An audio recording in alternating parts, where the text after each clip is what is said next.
कई लोग कहते हैं महाराज जी, जिस रुद्राक्ष को हम पहनते हैं उस रुद्राक्ष को कहाँ नहीं पहनकर जाना चाहिए। 5 स्थान बताएं जहां रुद्राक्ष पहनकर नहीं जाया जाता। कितने स्थान है? 5। और रुद्राक्ष को 5 स्थान पर पहनकर नहीं जाते, पर रुद्राक्ष के लिए वर्णन किया गया है कि रुद्राक्ष कब कब उतार कर उसको वापिस अभिमंत्रित करना चाहिए। 5 जगह पहनकर नहीं जाना चाहिए और रुद्राक्ष को अभिमंत्रित करना मतलब सीधा अमावस्या के दिन, पूर्णिमा के दिन, शिवरात्रि के दिन, श्रावण महीने के सोमवार को, प्रदोष के दिन, ये दिन आपके शरीर में जहां पर भी रुद्राक्ष है, आपके गले में अगर आप रुद्राक्ष पहने हो, आपके हस्त कमल में आप रुद्राक्ष पहने हो, आपने अपने पास में कहीं रुद्राक्ष रख रखा है, तो उस रुद्राक्ष को अमावस्या, पूर्णिमा, शिवरात्रि या श्रावण का सोमवार या प्रदोष आदि, इस दिन उस रुद्राक्ष को एक बार दूध में धोने के बाद उसमें थोड़ा सा सरसों का तेल अवश्य लगाना चाहिए। क्या होगा उससे? उससे होगा क्या? शिव महापुराण की कथा कहती है, महाराज रुद्राक्ष को दूध में धोने के बाद, स्नान कराने के बाद जल से स्नान कराया, थोड़ा सा सरसों का तेल लगा दिया। महाराज क्या मिलता है उससे? तो कहा उस रुद्राक्ष में बल प्राप्त होता है। कौन सा बल? जो शरीर के अंदर बीमारियां बढ़ती हैं, उस बीमारी को वो रुद्राक्ष धीरे धीरे समाप्त करना प्रारंभ कर देता है। पर एक और चीज याद रखना, जिस रुद्राक्ष के पानी को आप बीमारी के समय पर गलाकर पीते हो, उसमें सरसों का तेल नहीं लगाना, उसमें सरसों का तेल नहीं लगाना। उसको तो आप केवल स्नान कराओ दूध से, जल से, और फिर उसको गला दीजिए, उसका पानी आप पीना चालू कर दीजिए। जिसको बड़ी बीमारी होती है उसके लिए कल कथा में वर्णन किया रुद्राक्ष के जल। रुद्राक्ष का जल पिया जाता है शरीर के अंदर से रोग को, बीमारी को हटाने के, रोग बीमारी को समाप्त कर। तब 5 स्थान बता दिए, 5 जगह बता दी, 5 स्थान निश्चित कर दिए जहां पर रुद्राक्ष को पहनकर नहीं जाना। पहला, किसी की मृत्यु वाली जगह पर। दूसरा, जहां पर बच्चे का जन्म हुआ, मृत्यु आदि जगह पर सूतक लगती है, जहां बच्चे का जन्म लगता है वहां सावड़ लगती है। मतलब जीव जाने के बाद दुख का सूतक होता है, और बच्चा जब जन्म लेता है तो सुख की सावड़ रहती है। सुख की 2 स्थान। तृतीय स्थान, तीसरा स्थान दिया जहां पर वैश्यावृत्ति होती हो या महाराज मदिरा का पान होता हो, उस स्थान पर रुद्राक्ष को नहीं ले जाया जाता। चौथा स्थान रुद्राक्ष के लिए कहा गया, जिस स्थान पर आपको ज्ञात नहीं है और आपको लगता है कि ये स्थान अज्ञात है, यहाँ पर कई जगह पर कुछ जीवों की हत्या हुई है या किसी जीव को नष्ट किया गया है, उस स्थान पर रुद्राक्ष को नहीं ले जाना चाहिए। 5वां, महाराज आपके रुद्राक्ष का जहां अपमान हो रहा है, अपमान से समझ में आ रही है ना आपको बात? एक आय को ढोंग प्रपंच में पढ़ा है, कौन ने कहा इतने रुद्राक्ष धारण कर ले? कौन ने कहा है? क्यों ढोंग प्रपंच में पढ़ा है?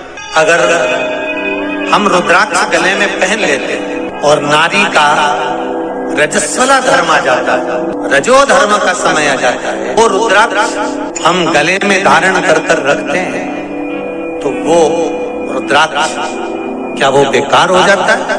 पहले एक बात बहुत अच्छे से समझ में, आप सन्यासी हो, जम के बोलो जरा, आप तपस्वी हो, आप साधक हो, आप उपासक हो, या आप बैरागी हो, आप एक गृहस्थी हो, घर में रहने वाली माँ गोदी में रखा हुआ बालक अगर गंदगी भी कर दे, पूरे कपड़े को भी बिगाड़ दे, तो माँ बच्चे का कपड़ा बदल देती है, और बदल कर माँ को ये जरूरी नहीं है कि उसको साड़ी बदलना, उसको कपड़े बदलना या उसको फिर नहाना।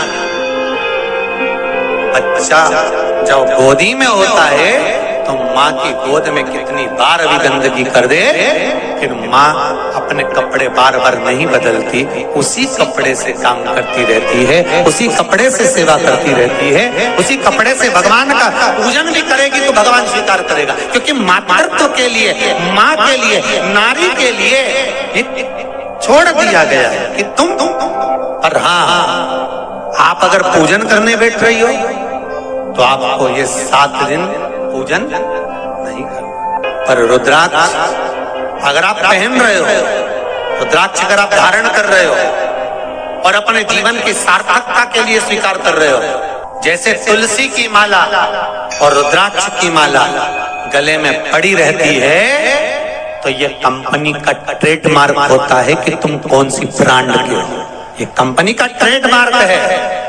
तुलसी की माला पहनकर प्राण छूट गए तो वैकुंठ चले गए, और रुद्राक्ष की माला पहनकर प्राण छूट गए तो कैलाश धाम चले गए। ये कंपनी का ट्रेडमार्क। छोटे रुद्राक्ष की माला, छोटा जो रुद्राक्ष होता है उसकी माला, कैंसर का जो मरीज होता है, अगर वो फर्स्ट स्टेज का कैंसर भी है, छोटे रुद्राक्ष अगर अच्छे हैं, 3 मुखी से लेकर 5 मुखी, 7 मुखी, 9 मुखी, 11 मुखी छोटा रुद्राक्ष मिल जाए, उसकी माला अगर पानी में डाल दी जाए और उस पानी को वो मन का ही डाल दो, उसी का पानी थोड़ा थोड़ा कैंसर के मरीज को सुबह दोपहर शाम श्री शिवाय नमस्तुभ्यम का जाप कर कर, पंचाक्षर ओम नमः शिवाय का जाप कर कर, शंकर शिव का नाम लेकर, महाकाल बाबा का नाम लेकर, विश्वेश्वर विश्वनाथ का नाम लेकर, केदारेश्वर का नाम लेकर, 12 ज्योतिर्लिंग का स्मरण कर कर अगर वो आचमन करना प्रारंभ कर दे तो कैंसर रोग में भी आराम मिलना प्रारंभ। केवल आचमन ही नहीं करना है, अगर स्त्री है तो अपने उल्टे हाथ पर भी उस मनके की माला को लपेट सकती है। पुरुष है अपने राइट हैंड में उस माला को, अगर कैंसर से पीड़ित व्यक्ति है, रोग से बहुत पीड़ित व्यक्ति, उसको बल मिलता है, उसको पावर मिलता है, उसको एक एनर्जी, उसको एक तेज मिलता है रोग से लड़ने का।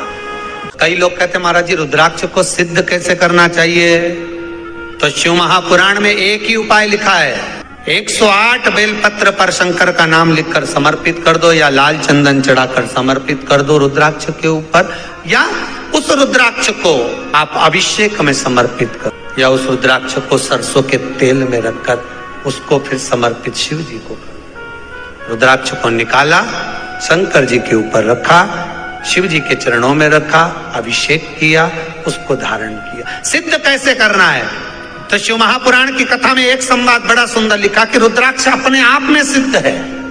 मुंबई में एक मेडिकल रिसर्च सेंटर में इस रुद्राक्ष के पानी का रिसर्च किया जा रहा है। आप लोग निकालना कभी, आप लोग तो उसमें निकलेगा आपको, उसका सेंटर का नाम दिया जाएगा कि किस रिसर्च सेंटर में निकाला जाएगा।